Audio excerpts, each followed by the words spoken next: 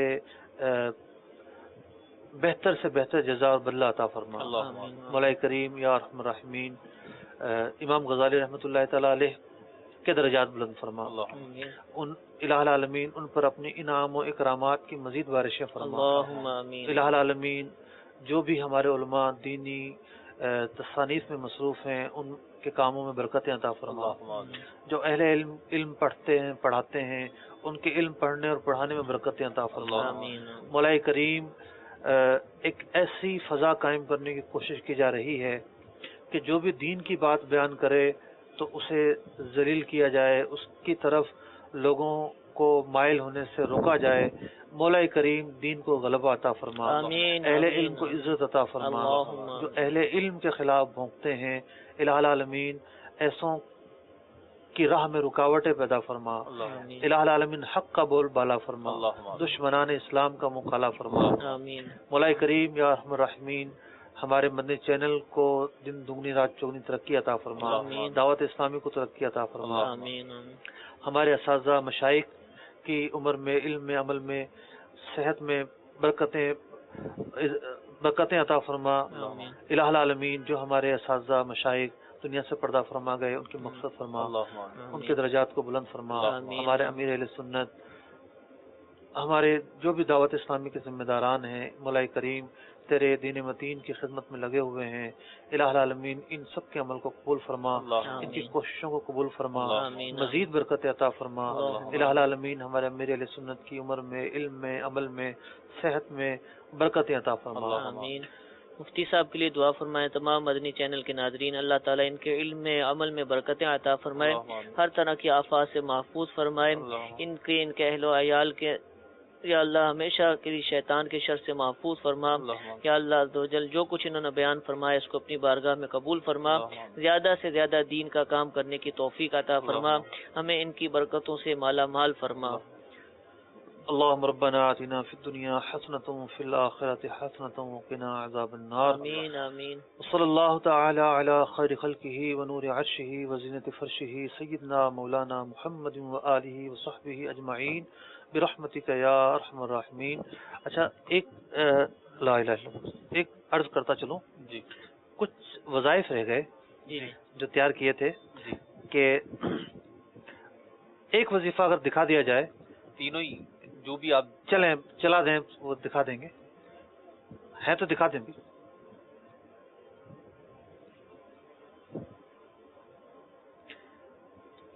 کہ یعنی خلاصہ میں عرض کرتا ہوں کہ اللہ تبارک و تعالیٰ جب کسی کو کوئی نعمت عطا کرتا ہے, اس نعمت پر وہ یہ کہتا ہے ما شاء اللہ جی. لا قوت الا باللہ, جی تو سوائے موت کے اس نعمت کو کوئی چیز نقصان نہیں پہنچا سکتی. سبحان اللہ, نعمتیں محفوظ ہو گئی. نعمت خطرے محفوظ. بد سے محفوظ کا وظیفہ بھی کہا جاتا ہے, بالکل. اس کو بچوں کے لیے پڑھا جاتا. دوسرا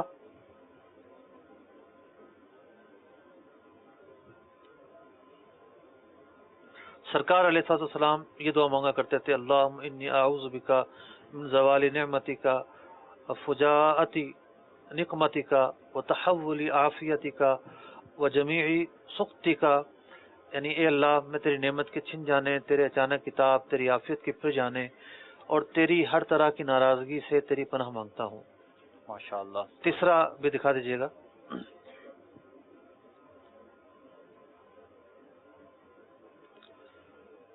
کہ سرکار علیہ السلام یہ دعا مانگا کرتے تھے, اللہم اعنی علی ذکرک و شکرک و حسن عبادتک.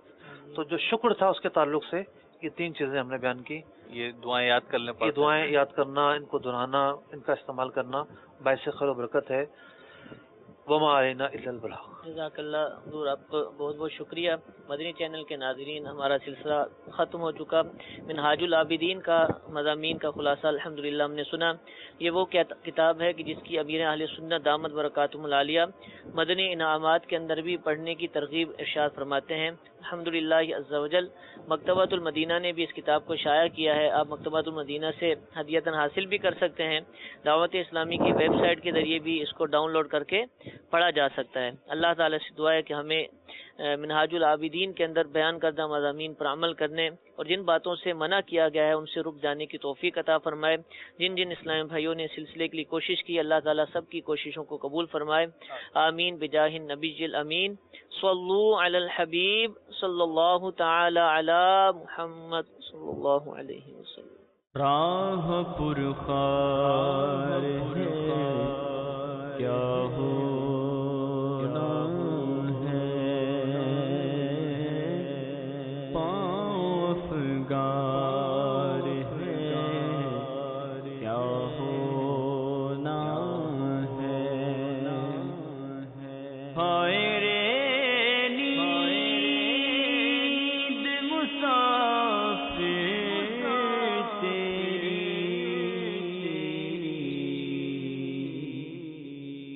آئے رے نیند مسافر تیری, پوچھ تیار ہے کیا ہونا ہے, پوچھ تیار ہے